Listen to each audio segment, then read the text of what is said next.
familiar to ah. Mayo, di tayo mayo. Pupunta nga ako sa pintuan.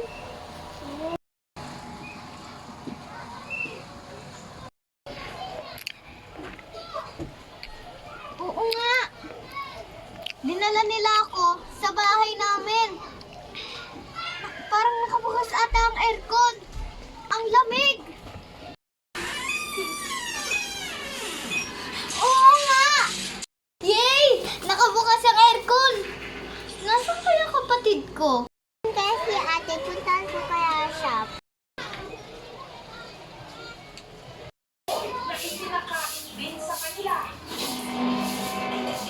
Ready lang.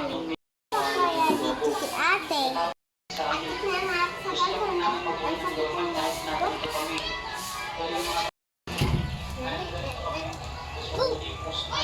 Nasa pahinga dito, may aircon. Wow, si ate! Miss mo na ba ako, kapatid?